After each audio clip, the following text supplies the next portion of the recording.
Right, so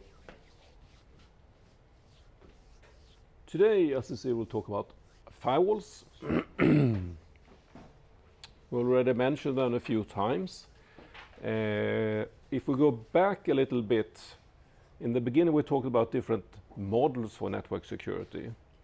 We said that we have two main models. One model is this model where we look at the communication channel and information is flowing and we try to protect that channel.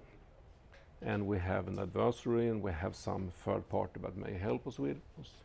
So that's one model. The other one was this model where we have a system that is connected to the network, and now we would like to try to protect that system from dangers from that network. And here the firewall is really the main protection that we have. So the main tool to implement this, what's called in that model, a gatekeeper function. So today we'll talk about firewalls.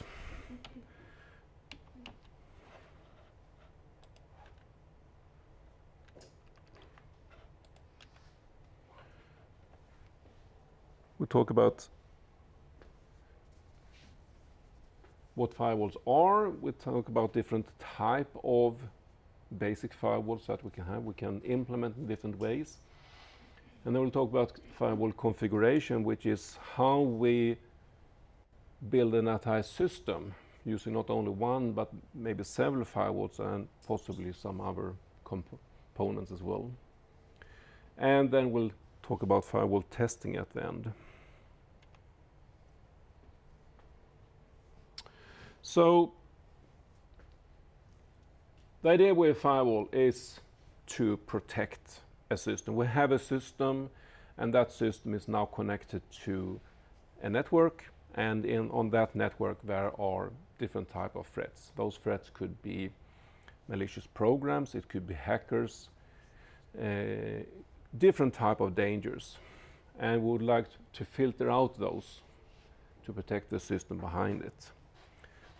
The system can be just a single host, or it can be an entire network. Doesn't matter. We have a point where we like to apply this security. An idea with a firewall is that the system that is behind the firewall, especially if it's a larger system, an entire network with different hosts, that could be client, sys, service, it could be different type of equipment like printers, print service, a lot of different type of equipment. A problem in that situation is to keep up the security level on each different system, because we apply new systems, updates, some systems are forgotten, they are getting old. To make sure that all the systems are at an equal level of security is almost impossible. So here is the idea that, okay, a firewall that is outside here can help to keep up the level of security for the entire system, even though the different nodes within it is not so secure. So establishing a strong security, even though individual systems behind it may not be that secure. So we put the firewall between our internal systems and the threat from outside. Of course, here we have to start to think about where is actually the threat coming from, because we need to put the firewall between the threat and our system. And the typical answer is that the threat is out there somewhere on the internet. It's a hacker, it's some threat coming from outside, which, as when they talk about different intruders, we know that is not always the case. We have insider attackers as well. And if the attacks come from inside, of course, it doesn't help to put the firewall at the perimeter, because then the attacker will be behind the firewall. So that means we should think about maybe partitioning our internal file or in our internal system, so we can put up firewalls between different parts of it, and that way we can also stop an insider attack in different situations. But that makes it very complex, because now we have many different firewalls to manage. But that is something we'll typically do. But the main threat is from outside. And from outside means that to be able to make that a secure point, we really would like to be able to know where the threat can enter our system. We would like to have one single access point which we can control. Because if we allow many different access points to our internal network, that means we have to make sure that each entry point have the same level of security.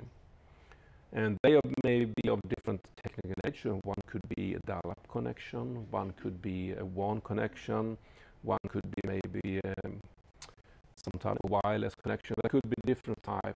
And for each one, we could possibly not have exactly the same type of firewall. So then we would have to implement different type of firewalls, but still have the same level of security, which can be hard. So the ideal picture is that we have just one single point. One would call here an established control link or a single choke point.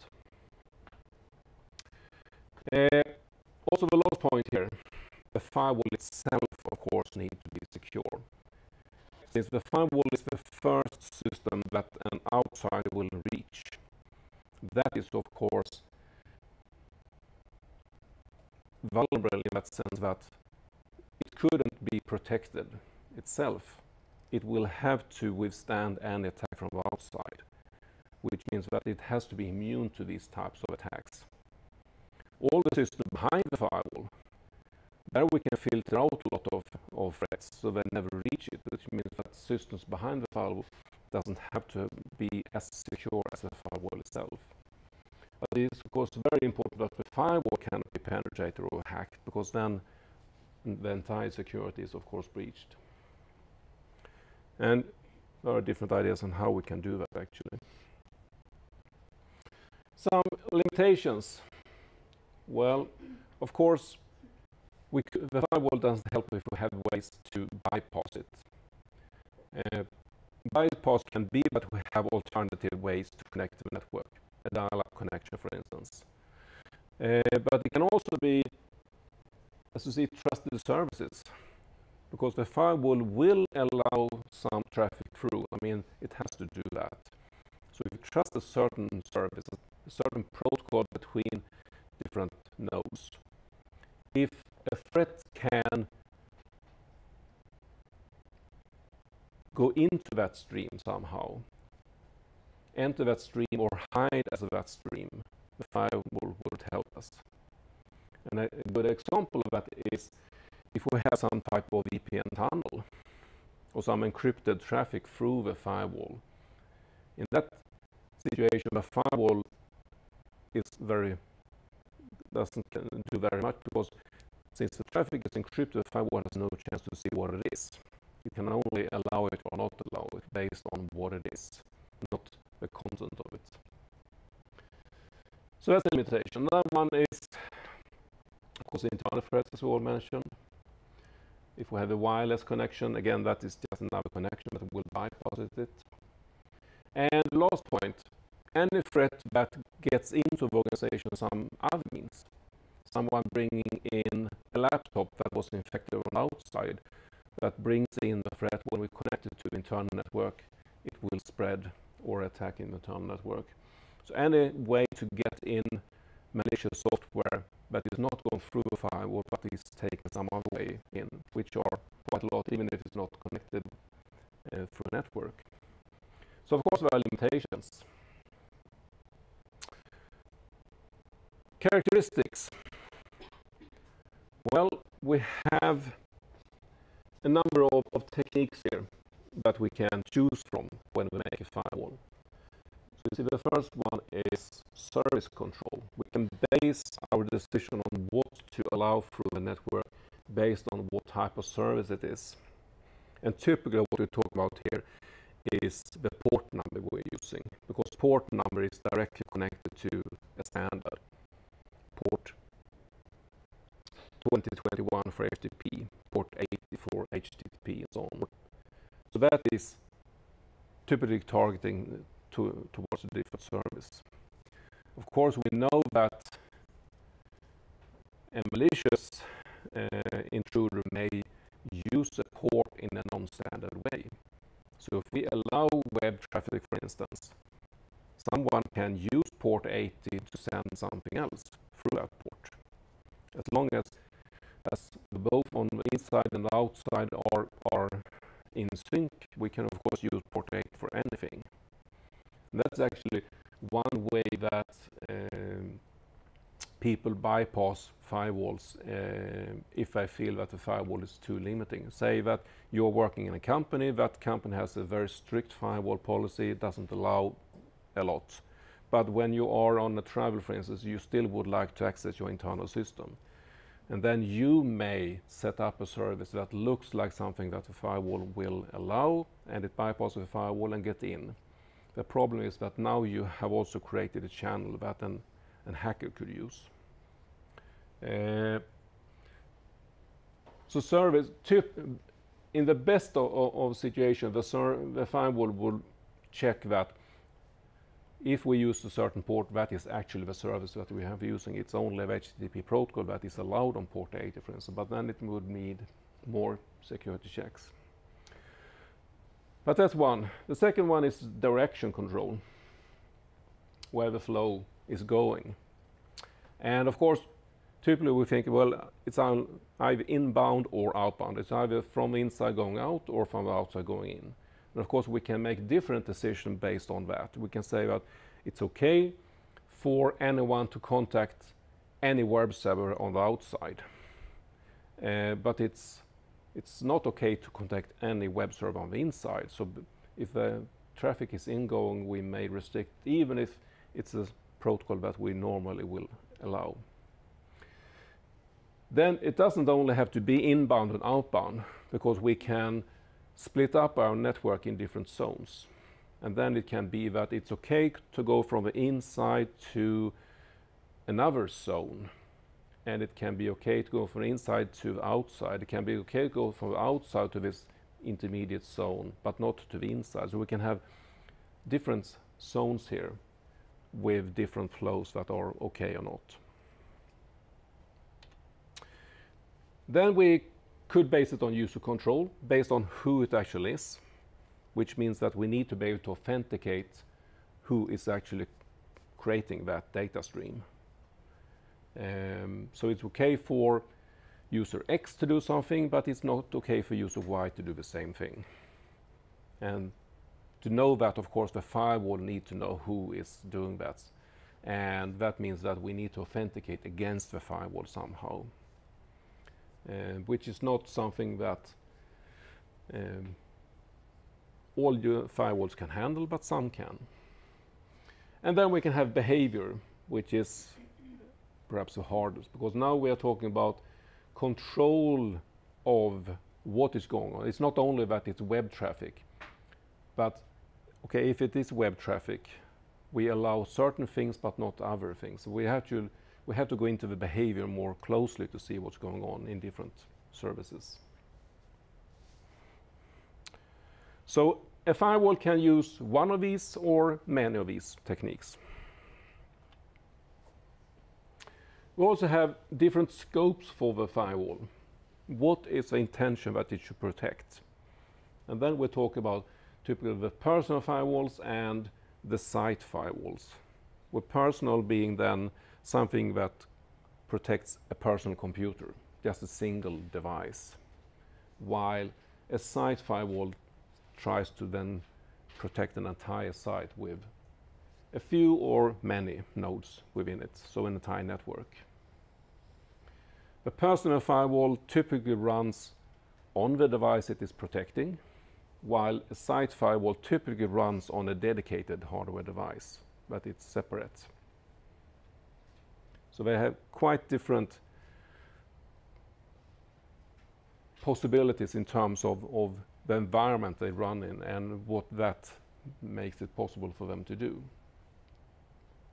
We'll mainly focus on the site firewall, but we'll talk a little bit about the personal ones as well. Okay, if you now think about all the different techniques that we had, not all combinations of them are typically used. So we'll talk about 3 common types of firewall systems. the packet filtering, application level, circuit level. And then we'll also talk about a little bit on something called a bastion host, which is not a firewall system or a firewall, but it can be a part of an entire firewall system later on, as you see. So start with packet filtering. That's the simplest type of firewall. Typically, it works on the transport level.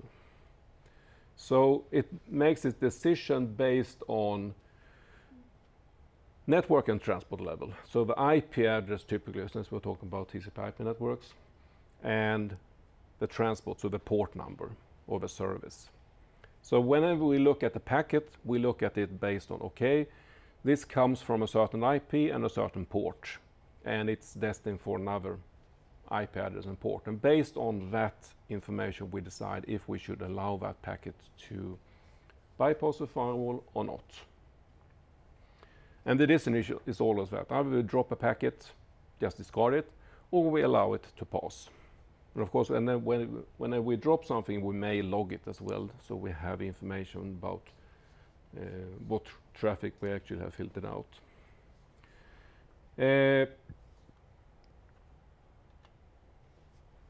So we apply this, we have a rule set. And the rule set says just that, okay, based on a certain address IP, we allow it or deny it. And then we can have a lot of rules. And typically what we do is we start with the first rule and see if that applies. If it applies, we do the action. If it doesn't apply, we check with the next rule and then continue until we find a rule that actually applies. So we have a decision, discard or not. Typically we filter packets in both directions, but we can have different rule sets for incoming and outcoming. And we can have either of these two default policies. The default policy is always the last rule in our rule set. And the last rule could either say that discard whatever it is. So if we have tried a number of rules and none is matching, we just discard it. That would be a default discard policy. That is saying that anything that's not explicitly allowed will actually be deleted. Or we can have a reverse policy, which is a forward policy saying that the last rule is to allow anything, which means that all the rules above it will be examples of what we should delete instead. So we only have anything goes unless we have specifically said it shouldn't be allowed. And it's typically the discard policy that is the most common to use, but it depends a little bit about the policy of organization. The university has a forward policy. We only say that there are a few things that are not allowed. Everything else is allowed. But a university is quite different from most other organizations. So most organizations have a default discard policy instead. So these could be examples. A policy is a statement from who have this job to decide what should be allowed or not. So the policy could be that, as the first rule, no outside web access. We don't allow that. Okay, how do we implement that? Well, in some cases it's quite obvious how we implement something. In some cases it can be harder to implement the policy. But in this example it could be that drop all outgoing packets to an IP address port 80. That would mean that any client on the inside that would like to try to contact a public web server outside will fail because really the connection already will be dropped and all any later traffic will also be dropped. Will that firewall setting, will that work? Can you see a problem with that firewall setting living up to the policy no outside web access? Yeah? You're missing HTTPS. Yeah, exactly. That is one song. We only stop HTTP traffic, not HTTPS traffic, which goes on port 443. Anything else that we'll miss?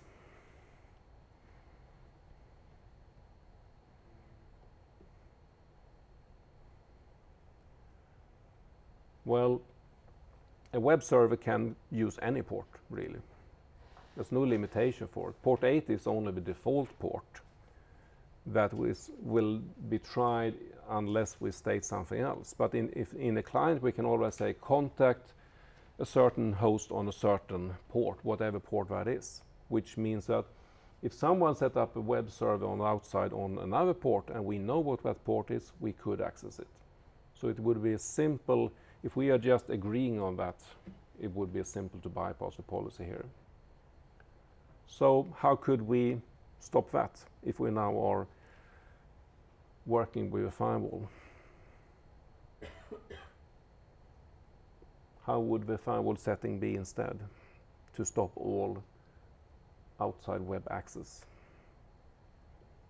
Look for specific packets. Yeah, we will have to somehow actually go in and look at the packets to see if it's HTTP packets or not. So just the port number is not enough. We have to investigate all the packets to decide if it's HTTP or HTTPS traffic, which will of course be much more work because it's not only enough to look at the header of a port number. We have to go into the packet and actually investigate it.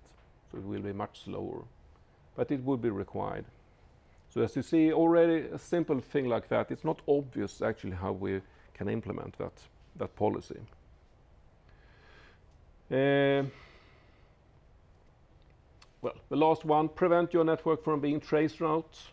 Well, we know traceroute, that application is using ICMP packets to investigate all the steps on the way between two nodes. So if you just drop ICMP, no one can traceroute out. How well would that work?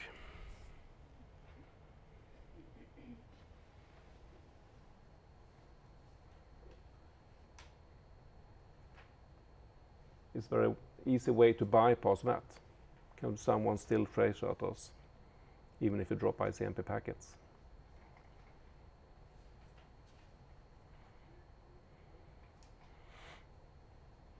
Well, not as easy, because for traceroute to work, it requires that all the nodes will follow the standard. And the standard is to use ICMP on a certain port. So if you don't do that, traceroute will not work really. We could try to test the network somehow else without using traceroute. We could send special packets that will investigate it and may come up with a similar situation, but it wouldn't be using traceroute. So it will properly stop at least the normal traceroute. The question is, would it affect something else?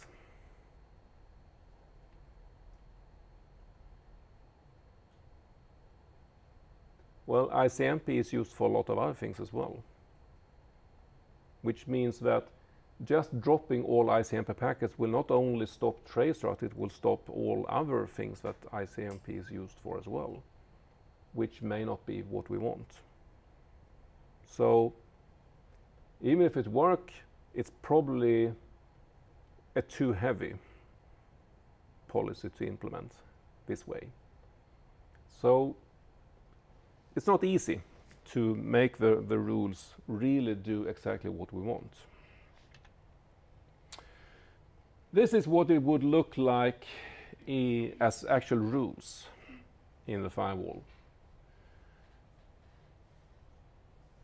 We see here we have 5 rules. The first 4 allow certain type of traffic, and the last says deny everything, which is this is a default policy to deny everything then. So unless we find a rule that matches over here, it will be deleted by the last rule here. So the first rule here says that, okay, source address, which is something 222.222/16, so it's a class B network typically, or the size of a class B network at least.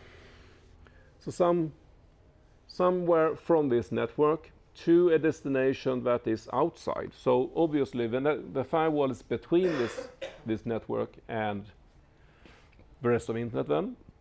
So anyone from inside trying to establish a TCP session with a source port above 1023, a destination port 80, and any flag bits, that should be allowed. So what does this mean then, if we try to interpret it in words? What will be allowed here? Web access. Yeah, web access. A client from inside trying to connect to a web server on the outside. That is allowed. What does the next row say here? Same, but for income. Yeah. Only It takes care of the return traffic. It says that, okay, if we now try to connect here, what typically follows is that the web server will answer, of course. And we say that, okay, that answer with an ACK, which it should be, will be allowed to go back. So this web server can actually respond back to the client. It's quite often that we need these pairs of rules. We need to both think about, okay, if we allow something out, to get the connection, we also have to make sure that the traffic going back is allowed. Otherwise, it will fail, of course. So we can connect the web server, and web server can reply back. So that's fine. The other two rules down here, what do they say?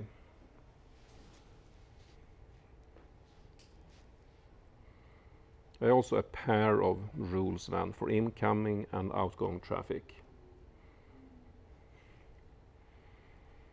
Can anyone identify what that could be? UDP traffic on port 53. No one know all the port numbers? Well, that is actually DNS traffic. So what we say is that, yes, we are allowed to contact a DNS server outside and get a reply back. Which makes sense, because if we would like to be able to contact web servers, we probably will enter the name as the domain names. And then we have to resolve those type of addresses before we can actually contact them. So we are allowed to do that as well. So this may be a working rule set for just allowing a browser on the inside to contact any web server outside, nothing else.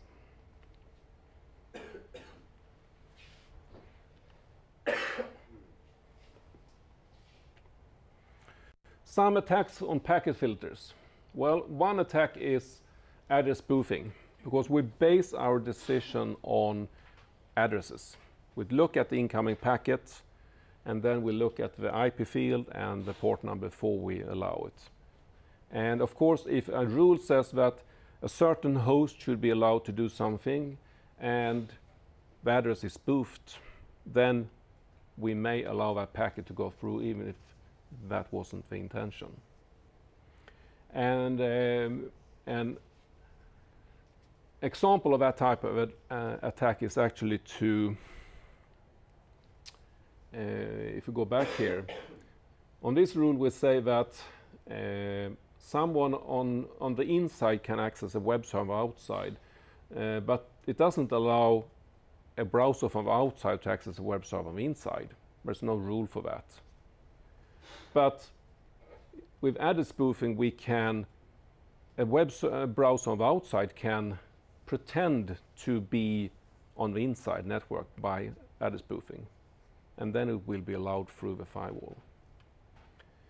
It will be a limited attack because the return traffic would go to no one, since that address is a fake address. But it would bypass the firewall, which may be enough, depending on the type of attack. Another attack is source routing attack. We use IP has this option of source routing when the sender decides on how a packet should be routed instead of the routers. And that is those packets are a little bit different, and the firewall may not understand them and handle them correctly and could bypass them. So it's harder for a firewall to understand those packets. But one way to handle it is to just block that option. It's rarely used and it's not really needed. So we can just block source route packets. And the last one, tiny fragment attack, is also a little bit special. Because, as I said, the firewall bases decision on the header of a packet. That we can look, okay, the port number, IP address. In a tiny fragment attack, what we do is we split the packets into so small parts that the firewall doesn't have all the information needed when it looks at the packet. It doesn't have all the information in one packet, because so part of that information is in the next packet, and the firewall is only look at one packet at a time. So then it has the decision, okay, I don't know enough here to decide if we should allow it or not, and then there is a risk that it will go through and let it through. But of course, what we should do is either discard all these small fragments or possibly reassemble them at the firewall, which is not according to standard, because we should really do that at the end node. But since we know that the firewall is the only connection to it, we know that all the fragments should go through that one, so we could reassemble already here if you want to. So these are just a few ideas on how we can attack packet filtering firewalls. Some characteristics, they are quite simple, they are high speed, they only have to look at very little information before we allow or deny a packet. It's transparent to users. They don't have to know about this. They don't have to even know that there is a firewall. What the user could see is that some traffic will be dropped if it violates a policy. But otherwise it will not be seen at all. Some disadvantages, see, it can be difficult to set up within just a very few simple rules. If we have a complex policy for traffic, it can be quite hard to actually create a rule set that matches that policy. And there is no authentication. We don't know who actually created a packet. We only see a source address and a source port. We don't really know who was behind that. We can improve this packet filtering a little bit. Because as I said, what we've done so far is we look at each packet individually and make a decision based on just the information in that packet. And that is what is called a stateless firewall. We don't know anything about the state. We only look at each packet without knowledge about where it belongs in the stream. But we can make a stateful packet filtering router or firewall instead. And then we are not only base the decision on the packet itself, but on our knowledge about if that packet actually is valid, if it belongs to some connection that we know about. So in a stateful packet filtering firewall, we also have to keep track of current connections that are okay. So that means we at the firewall have to listen to traffic to see when anyone sets up connection, and then we have to keep note of that connection. And typically we have to continuously check that and time out, so an old connection is forgotten. So typically we have a timer for a while, and if we don't see any traffic, we discard that connection. And now we can think back on what we talked about before, the heartbeat protocol. We said that the heartbeat protocol is used to keep a session alive. And this is one situation when it may be needed. Because if you set up an SSL connection but don't send anything for a while, a stateful firewall could just drop that connection and then we couldn't continue even if we haven't closed it manually.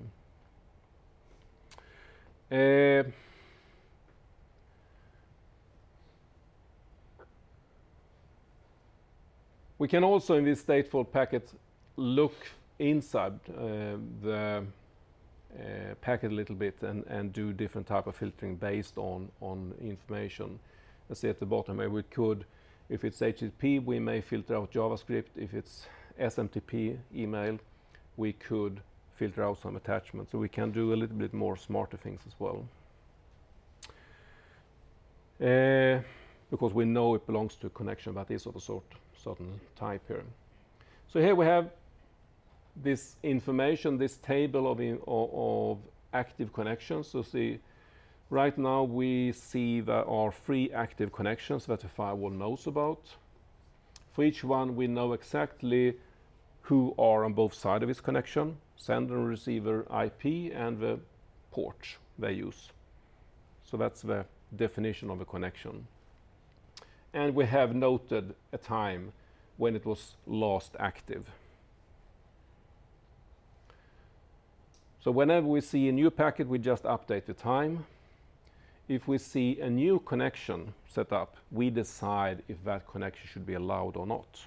So that's part of the TCP handshake then for a session.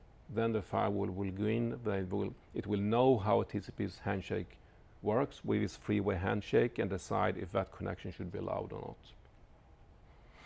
So the firewall rule now will be then extended a little bit. So now we'll have the same fields as before: source destination address, the protocol, source destination ports, flag bits, but also this new column is check connections. So for some rules, it both have to meet all the requirements for the rule, but also if it says check connection, we have to go and see that we already have an active connection that we know about. If we don't have it that is matching this one, we'll drop it even if it's allowed otherwise. So again, we see here we have web traffic and we have a DNS traffic, but we say that we only allow connections from the web server back to our browser here if we already have connection, which means that a web server couldn't just send something to a client here, because if it would do that, we don't have a connection and the web server cannot initiate the connection. So it has to come from the client who is matching the first rule here. When the client makes the first initial connection to a web server, then we note that there is a connection, and when the traffic arrives here, it will be allowed since we have that connection. So it will limit even further the different possible attacks.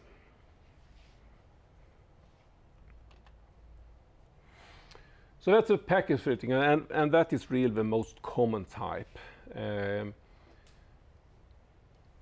But we have a few others, and the second type we look at is this application level gateway. So if a packet filtering is mainly looking at the network and transport layer, even if it sometimes can do some filtering, the application level gateway is working on the application level, so much higher up in the protocol stack here.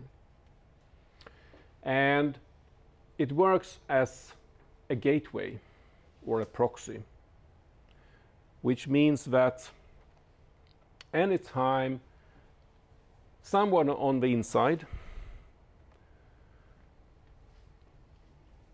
here we have inside, here we have some type of client perhaps that would like to contact some server outside using some protocol.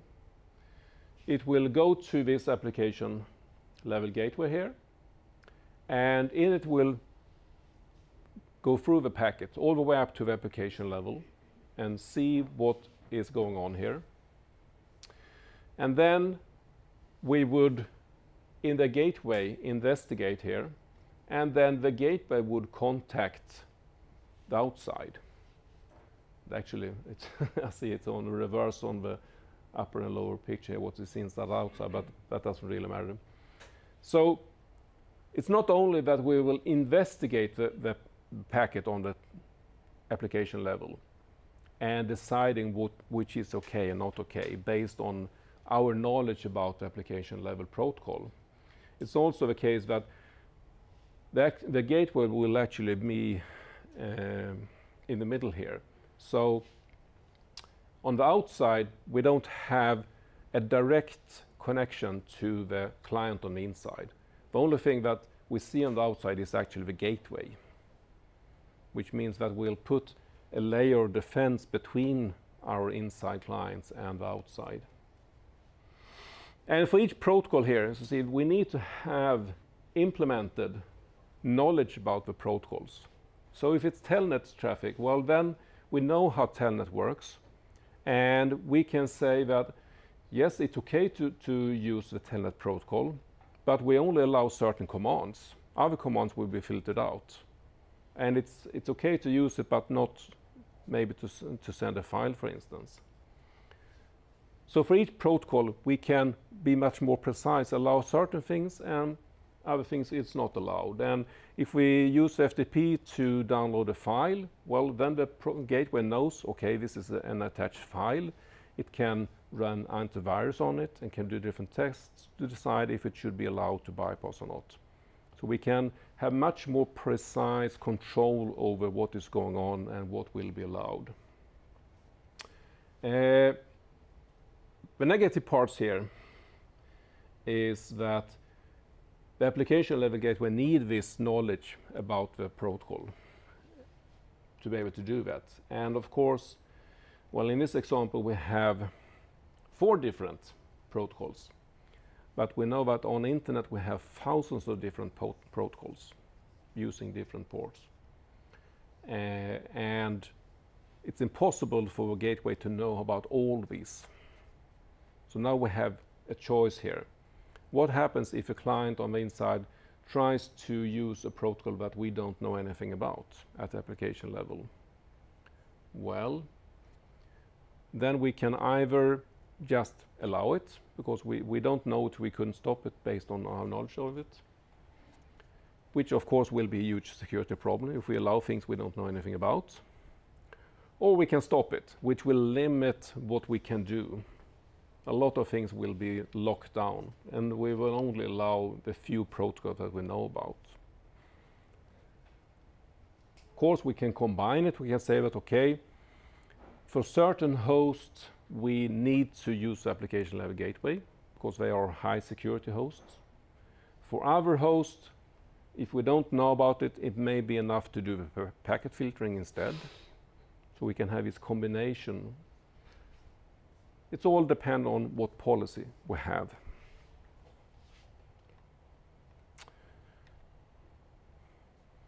So advantage here, high security, much slower, since we have to investigate the traffic, and sometimes we have to gather a number of packets and combine it together until we can see what we all really have and make a decision. So it can slow down the traffic quite a lot. And this problem with things we don't know about. And then the third type, the circuit level gateway, is somehow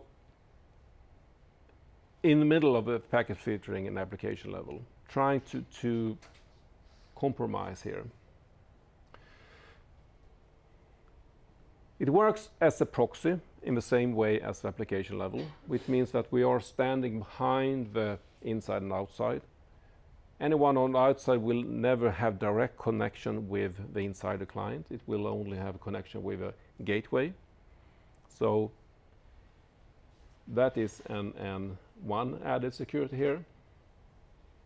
Whenever someone would like to establish a connection, it will go to the firewall. can come either from the inside or the outside. There's initiate connection. But when there is a new session or connection that is initiated, at that time we can do different tests on it. We can gather information about it. We can investigate the first packets that arrive. We can do different types of checks based on that, based on the user or whatever. And after we have gathered all that information, we make a decision. Should we allow this connection or not? Once that decision is made, which may take a while because we have to weigh different factors against each other, but once we have made that decision, then we just create this shortcut through the circuit level here. Say that, okay, as long as packet now belongs to this connection that we said okay to, we will allow it through the gateway. We will relay it. So it's still separated inside and outside. The outside is only connected to the gateway, so it never sees the inside, but it won't be any overhead, which we can just send it through. We may do some packet filtering checks on it, but we don't go into any deep analysis of it. So the effect here is that it is much quicker. Let's see here. No, I don't have it, but it's much faster when application gate level, but it can still be more informed in the decision than the packet filtering, and we separate the stream, so the outside never have direct connection with the insider, and that can also help us give security. And then before we start talking about the different ways to combine these firewall technologies, we'll also have the best-in-host as one component here. And the best-in-host is to see a system identified by a firewall as a critical strong point in the network security. The idea is that when we have a firewall, we have places where we filter traffic, and then we may have these other bastion hosts where we can host things that are essential for the firewall system, which we rely on. Because we said that a crucial part of a firewall system is that the firewall system cannot be hacked. So whatever is part of a firewall system needs to be secure at a higher level than anything else. And that is the idea of Bastion. It's a stronghold of security. It's not easily breached, but it can perform certain tasks for a firewall system. And typically, it could run as a platform with application level or circuit level gateway. So that's where we do these checks on the traffic.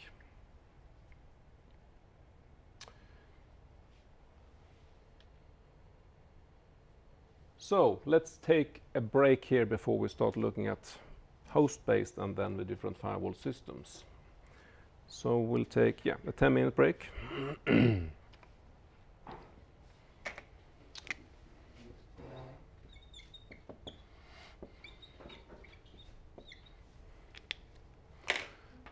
Let's see, we have a question here. Looking for... no, that's not a question for the lecture.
Okay, so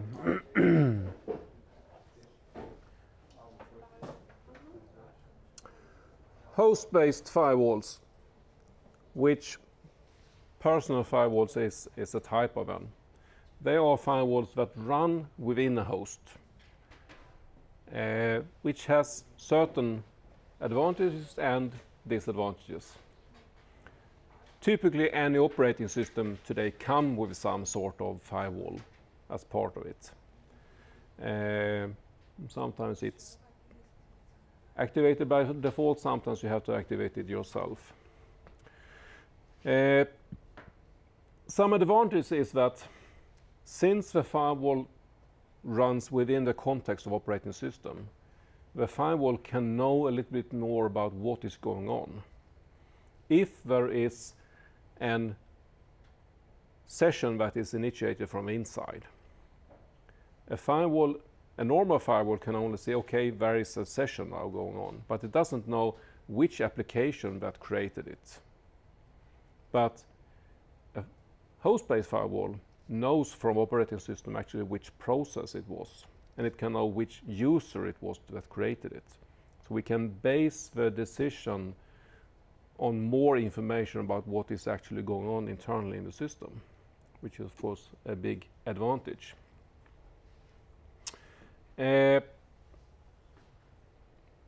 Typically you don't only have host-based firewalls, you typically have both the site firewalls and the host-based, which means that you have an additional layer of protection here. There's also some disadvantages, and the main disadvantage is that the firewall is running in the same system as anything else is running, which means that it's more vulnerable for different types of attacks.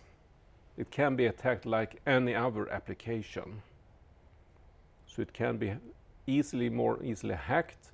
Someone can in the system follow it and see what's going on. And so it's more vulnerable in that sense than a hardware firewall is.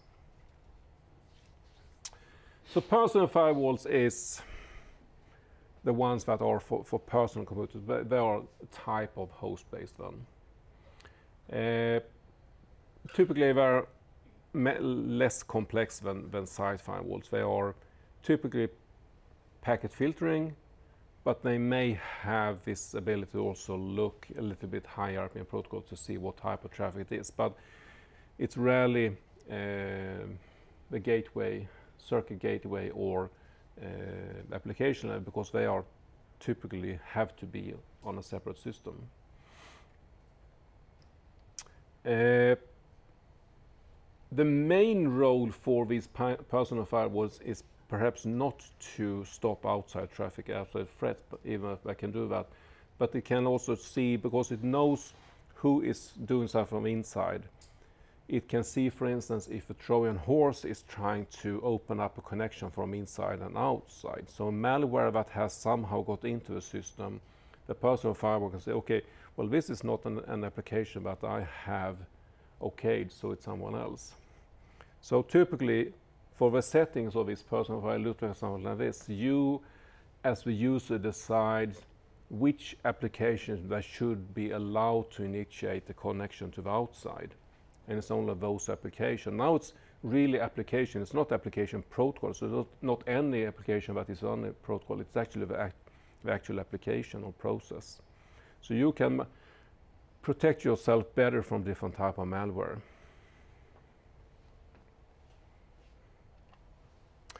Okay, let's look at firewall configuration then. So not only simple firewall, but an entire configuration. And of course you can do this again in many different ways. We'll look at 3 possible ways to make this configuration of different ideas. So the first is this one, which is called as a screened host firewall system with a single homed bastion host. So if you take this one step at a time, what is a single homed bastion host? What do we mean with single homed? Anyone know about what that means?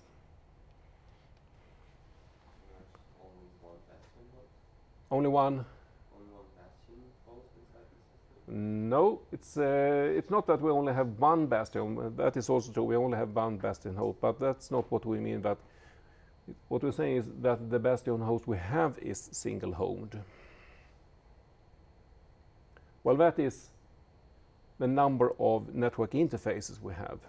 So as you see in this configuration here, the bastion host is connected with one network interface, which means that it will be connected to some type of network, but it's not dividing the network traffic up in inside and outside. So traffic coming from the inside can go to the bastion host, but it can also go bypass the bastion host directly to the internal systems here. So that's what we mean with single homed. So what do we have? Well, the screened, this is the screen. This is the packet filtering router that is screening our system from outside. So this is where the main protection is. In this, we allow certain type of traffic. And then, of course, what we can do here is we can say that we don't allow any traffic unless it goes to the bastion host.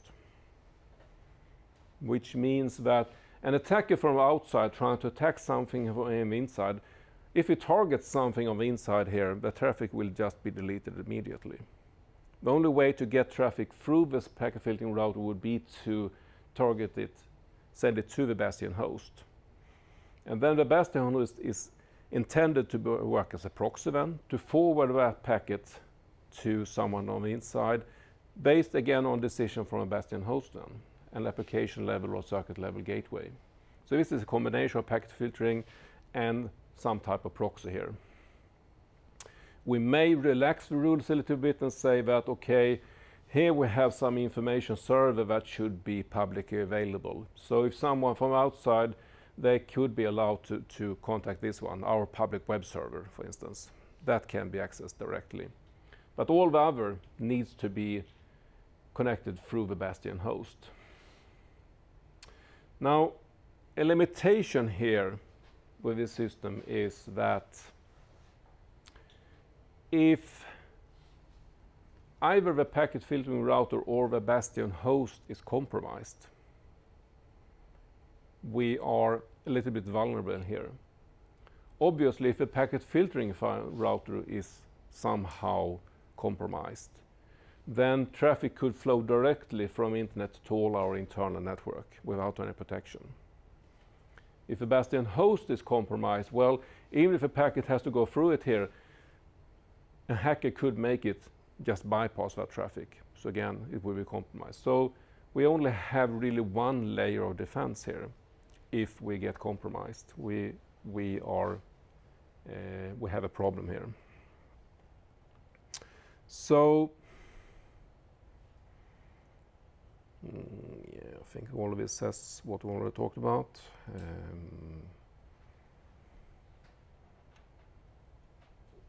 So the second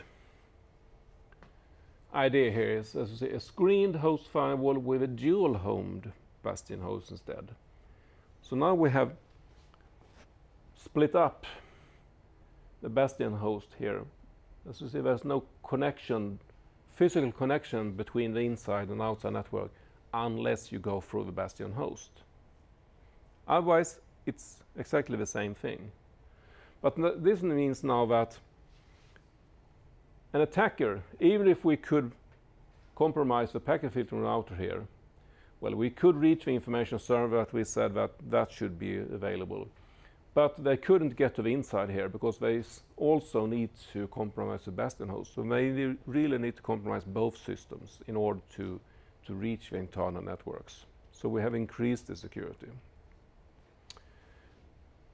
At a little cost, of course, because now all traffic have to flow through this one. So it will be a delay, even if it's simple traffic. And the host on the inside cannot directly connect to anything outside, but we have increased the security. What we have done now is really that we have divided our system here in 3 different parts here now.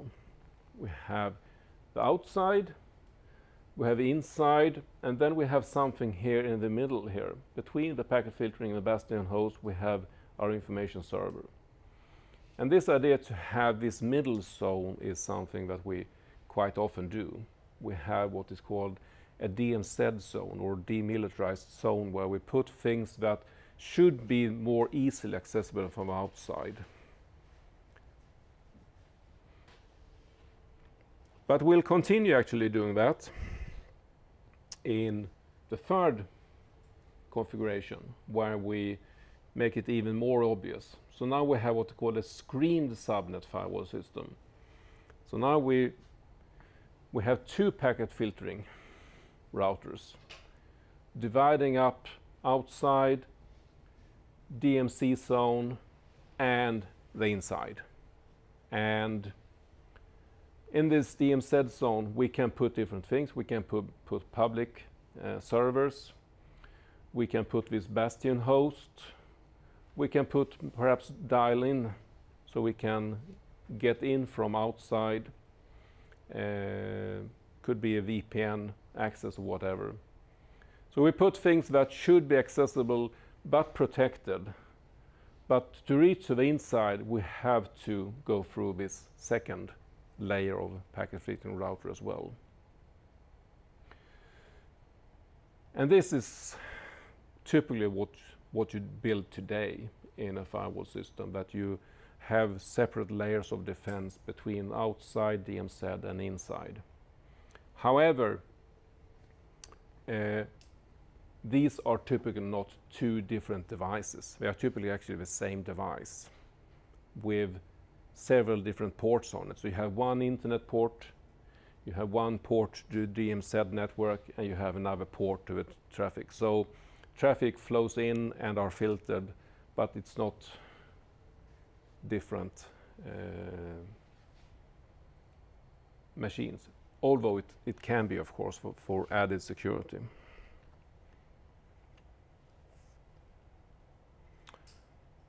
Yeah, I think that's really what we talked about. So a little bit more on the DMZ then. Situated between the external and the internal firewall. And here we put things, as I said, that should be accessible, more easily accessible. So typical things we can put here is public web server. It could be our email server, which need to be accessed from other mail servers when they send email to us. It could be a DNS server, things that are needed to connect to the outside, but also things that are needed to be accessed from the outside. So typically we have some type of server farm here. And then on the inside we have things that are typically should never be accessed from outside, except perhaps if we use some type of VPN connection to get to the inside, then it may be possible, but otherwise the inside network is never accessible from outside.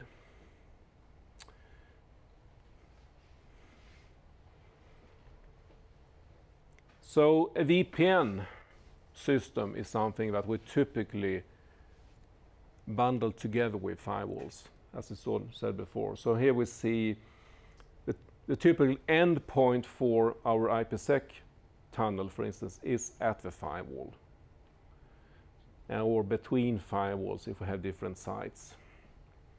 So that's, as I talked about when I talked about IPsec, that we bundle different functions together, and firewalling and VPN is something that is often bundled together like that. But in this situation then, it would mean that we have two options here. We can either have the VPN session stop here, or both. Depends. Of course, the outside, typically outside tunnel stops here, because this is our known point to the internet from the outside. The rest is more or less hidden, but it could also end here. Or we can have maybe bundled tunnels. We talked about two tunnels that are bundled together. One stops here and the other tunnel stops here to protect it even further. So we have different options on how to handle it. If we use one device to implement both the internal and external firewall, then of course it would be the same, just one device that could open up a tunnel directly to the inside. But it depends on how we build it.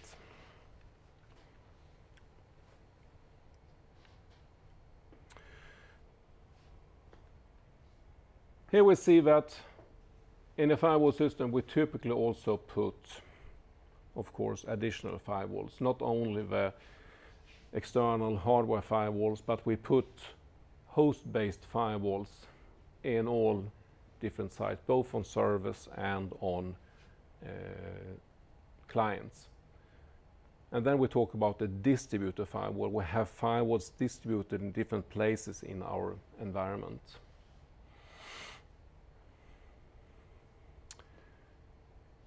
The tricky task here would be to administer it, to make sure that they are in sync with each other, so they follow the same policy. And especially since these firewalls that are typically hardware firewalls have different capabilities than the software-based that we have in hosts.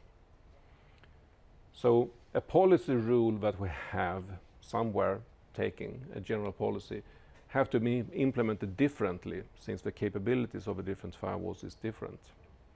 So it could be hard to actually make it consistent.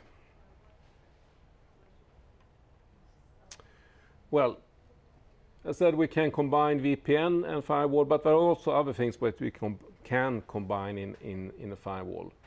The intrusion detection system that we talk about. Well, the firewall is typically the first thing that we reach from the outside. So it's typically there that we would like to see attacks. At least part of it, we should have a probe so we can see all the traffic that is targeting us.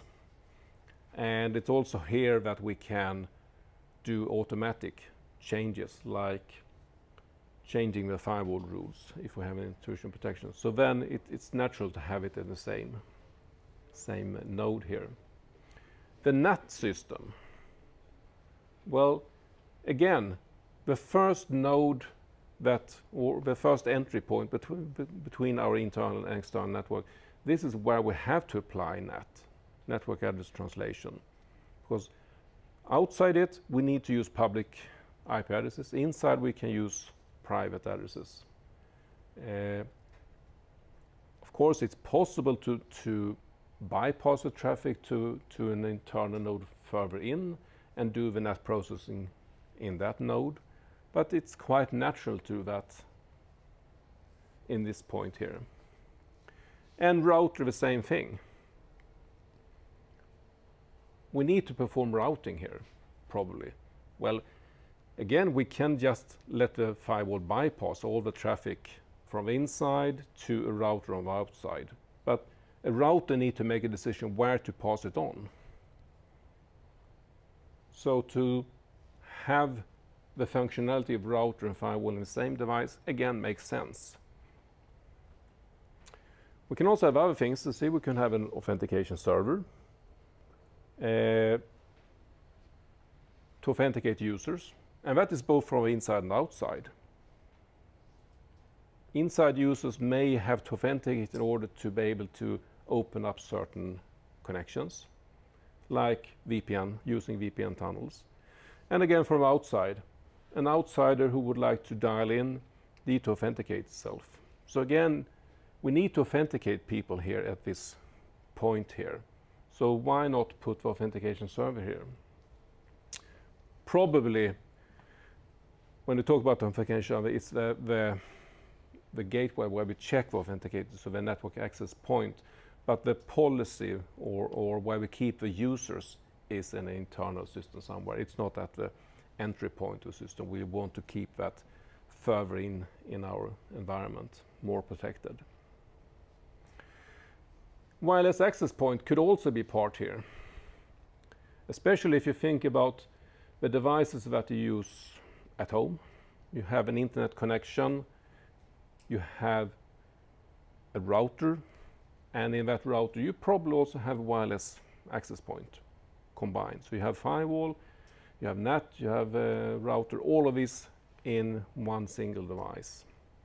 If you talk about a corporate setting, you typically don't have wireless access point in device here. That is something you put further down internally in the networks, again to protect it better. But there are lots of things that we can put in this device, so those devices can be quite complex. So to summarize all the possibilities here, we have host-based or host resident firewalls. We have screening routers, which are more packet filtering.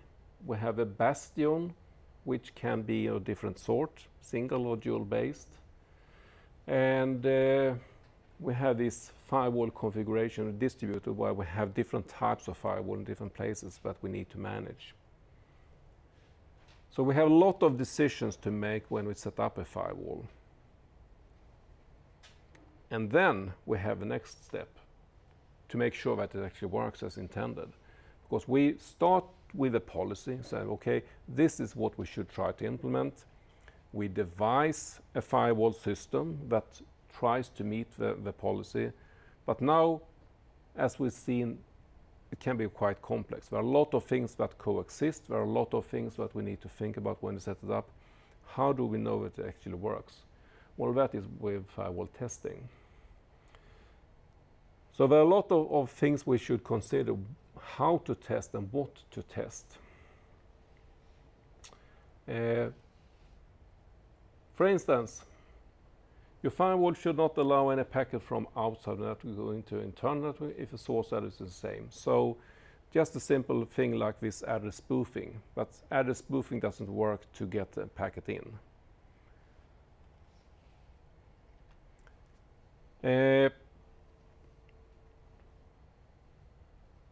Other things that you can test.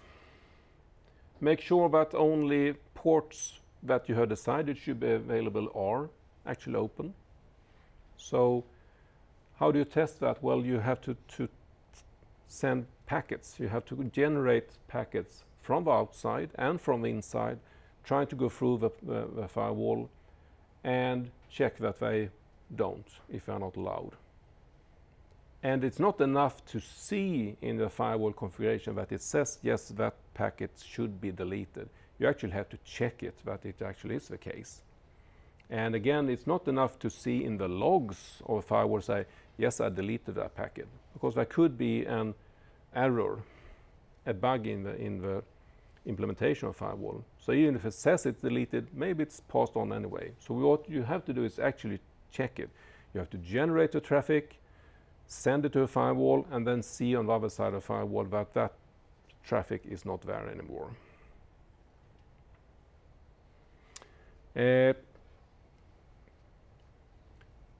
Things like administration of firewall is something that you also have to think about.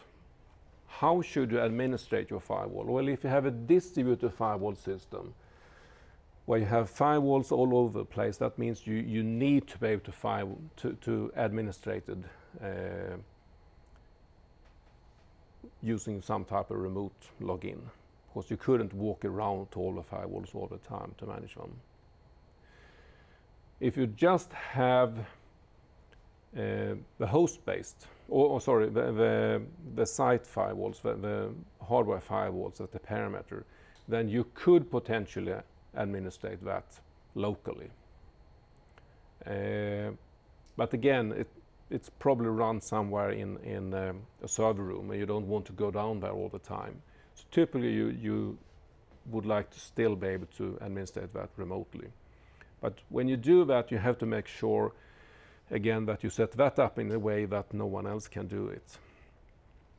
So you should limit from where you can administrate it. You should have secure encrypted tunnels whenever you do it, typically using SSH, for instance. That's typically what you're doing. And the big question here is if it should be allowed to be administrated from the outside or not. Quite a lot of companies have it outsourced. That means it has to be administered from outside. But if you don't have it outsourced, then you should probably not allow it to be administered from outside, because that is an obvious security problem. What should you test? Well, there are lots of things that you should test.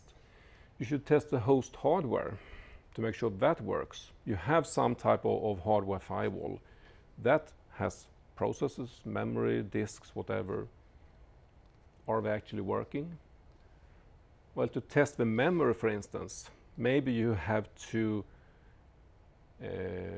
create so much traffic or add configuration so it actually fills up the memory, that uses all the memory until you can see that all the memory is working, so you don't have a faulty memory board. You have probably some type of operating system or some type of at least firmware or software running, even if the hardware firewall. Is it updated? Are there any bugs in it? Does it boot correctly, if it's rebooted automatically, and so on?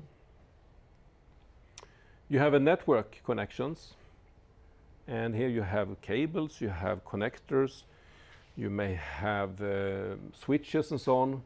Are they all working correctly? And then you have the firewall itself with all the configuration. And it's not only to check the configuration, you should test that it actually can reboot correctly and read up the configuration and work from.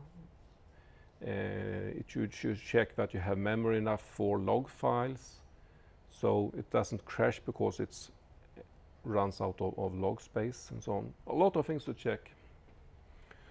And then if you just go into the checking of the rules, which is perhaps the main thing, it's impossible to test everything here. Because think about all the different situations that is possible. There are billions of possible IP addresses. There are lots of different types of protocols. There are different ways you can send packets with protocols. To test all combinations is impossible. So you have to try to come up with what are interesting test cases. And typically we can use these boundary tests here as one idea to limit the number of tests. If you, for instance, have, say you have a network here, and then you have your firewall here, and then on an internal you have it divided into different parts here, which means that you have IP address 192.168, whatever, something here, and here you have 172. You have on the outside, there is another network here, which you have as some type of extranet.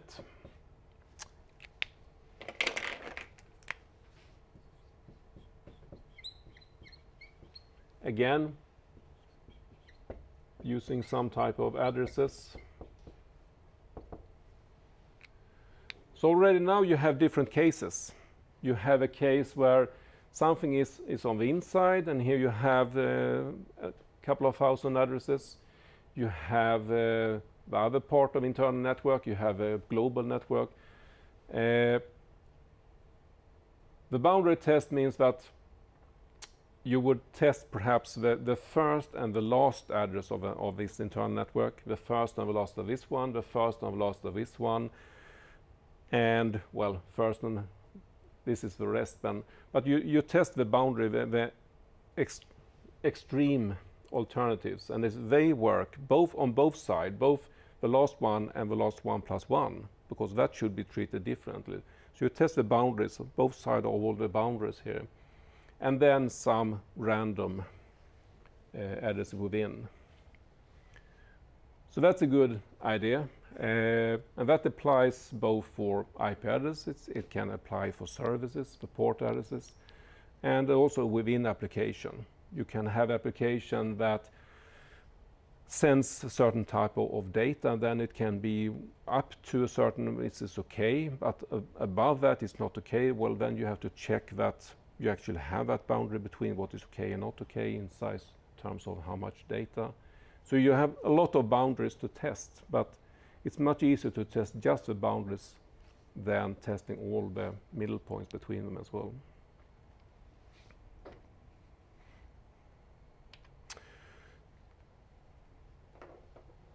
Well, we talked about you should test the configuration, you should test the rules itself.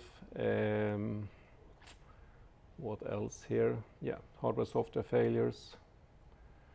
Should test both under normal and abnormal condition. That is also important. Normal condition is when you have a normal flow of data. A normal abnormal condition could be that you are under a denial of service attack, which means that you really flood your system, and still the firewall should work, and still the firewall should do the correct decisions.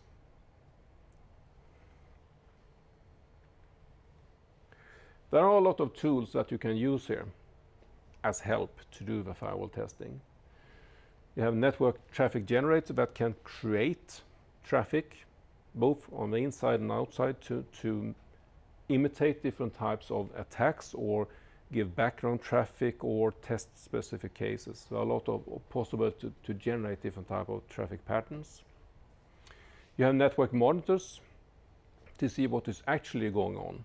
As I said before, it's not enough to see that something should be dropped, but you have to check on the other side that it was actually dropped. So you have to check all the traffic that is there.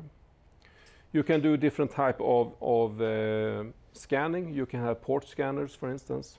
That will be a quick test to see that all the ports that should be closed are closed.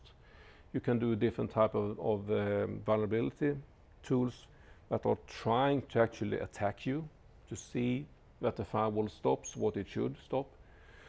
It may be that some of these tools are actually doing attacks that the firewall couldn't stop because they are too advanced. But that is fine as long as you know that the firewall do what it should do. It couldn't stop anything, but it should stop what we say it should stop. And intrusion detection system can also be part here. It can help us to see what is going through the firewall that shouldn't go through, for instance. So there are a lot of tools that you may need to have in your repertoire in order to do a good test of your firewall. Some of these tools, or well, many of these tools are also helpful in other situations. So there are, if you work with network security, there are a number of tools that you should be familiar with in general, of course. Okay, so that was actually the last slide here, which means that we have a few minutes. And let's see if we can get that Kahoot up that we didn't have time for before.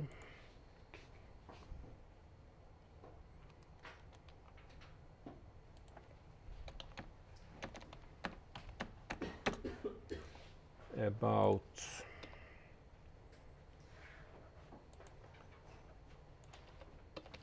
hello. There we are.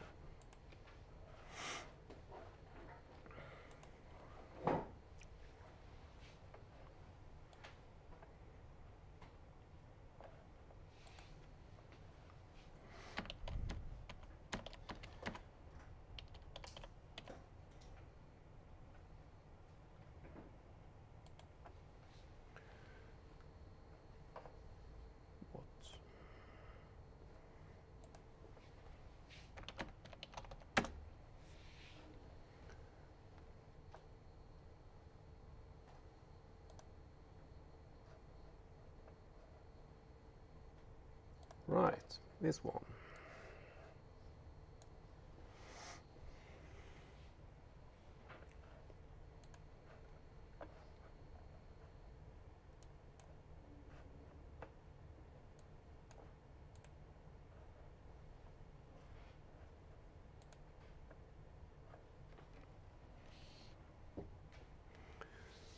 So bring up kahoot.it and log in using this game pin then. And we'll see if you remember anything about malware.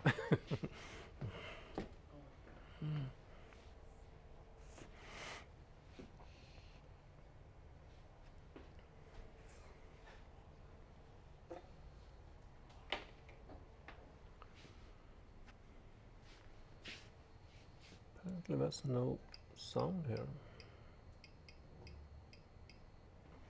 Let's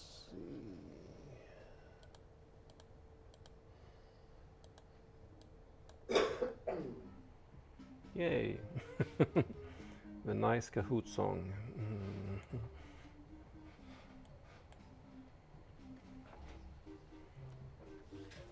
Okay. Are you all ready? Yes.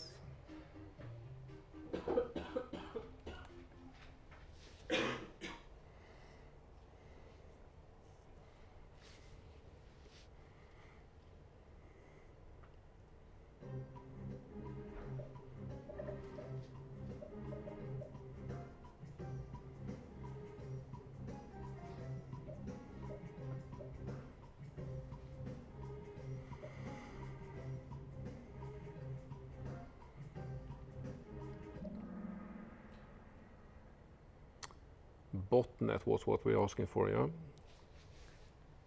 Clusters of infected PCs. It could be a virus that infected, but now there are a cluster that we can use. So, most got that wrong, right? Next one.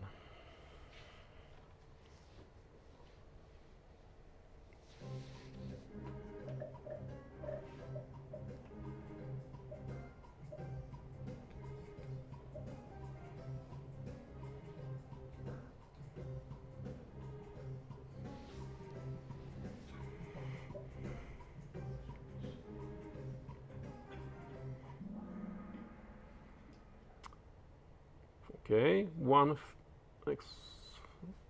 said phishing, but phishing is not something that appears legitimate. So a Trojan is exactly correct. So again, almost everyone had that correct. Third one.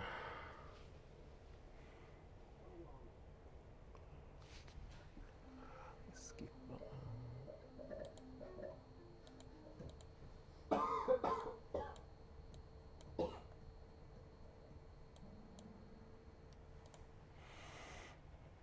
Okay, everyone got that right. Infiltrates computer causes malfunction. Well, actually a little bit surprised because I mean a Trojan and a spyware could fit to this description a little bit as well, right? But it's the last bit that they vary. Okay, as though it were L. Yeah, okay. Yeah, that helps. Okay, next one.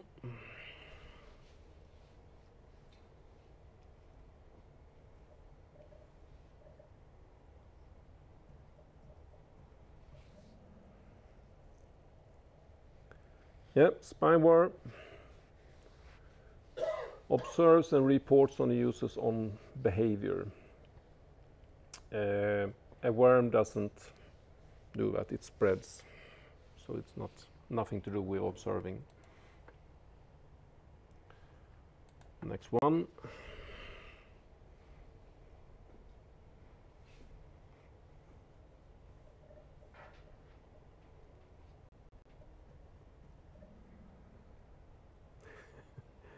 Okay, phishing is always someone who is not really. I wonder if it's the same person all the time.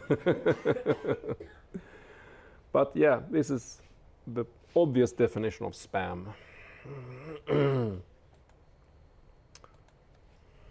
Next one.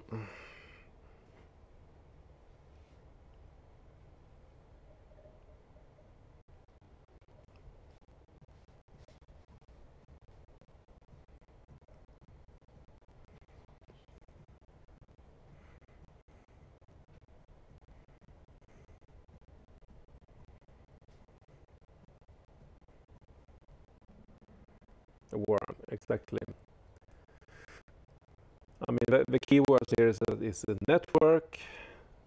It somehow gets a hold on a host and it's replicating. So all these are keywords for a worm.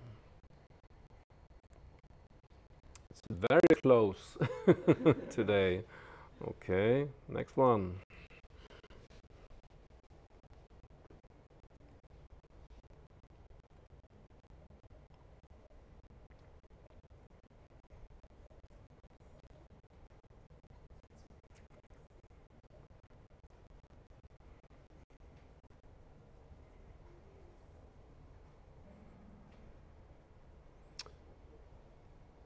Yep, it's showing something hiding inside, taking control and stealing data.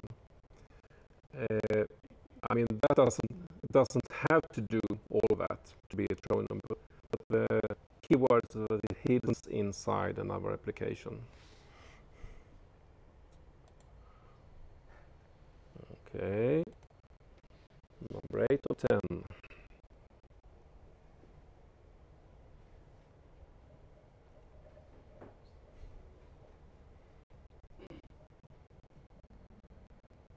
That was quick. A phishing attack. If we skip that last part, a method of tricking people into revealing sensitive personal information stopped, what would you have answered then? Not if you don't look at the options here, but in general, what would, social engineering, that's a typical. So phishing is a type of social engineering attack. Exactly. Okay. Number 9.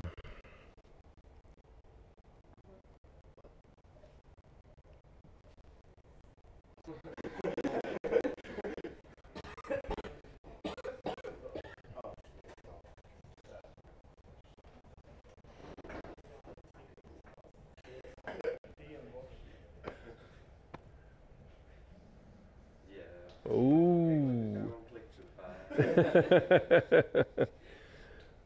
So why is it false? It's not that specific. Yeah, it's no spyware, exactly. It's a way to trick you to do something, but it's not deep inside, like the spyware is. Okay, so that may have changed it a bit. No. Still JP. Okay, last one.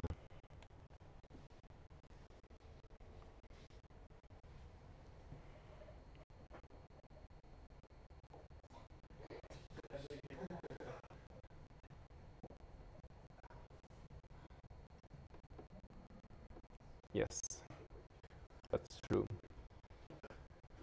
That's the problem with Kahoot. Sometimes you're too fast for your own good. Exactly. So that's a tricky way that. Okay, so let's see the end result. JP with almost more than one question. 10 out. No. Number 2 also had 10 out of 10. Okay, but much slower. Okay. Well, these were quite simple ones. as you've seen. But it's good to see that you have it, you got it. So that's good. Okay, so we have one more thing to talk about in this course. We have the payment secured, and as you see, there is no chapter for that in the book. So there's some extra material that I will bring up. You can read the extra material before you can see the slide, but we'll talk about that on Thursday, I think. Right? Yeah. So Thursday morning, and then after that you can fully concentrate on the practical work. And it is quite a lot to do, so do concentrate on it. Okay, any questions before we stop today? Right, see you on Thursday then.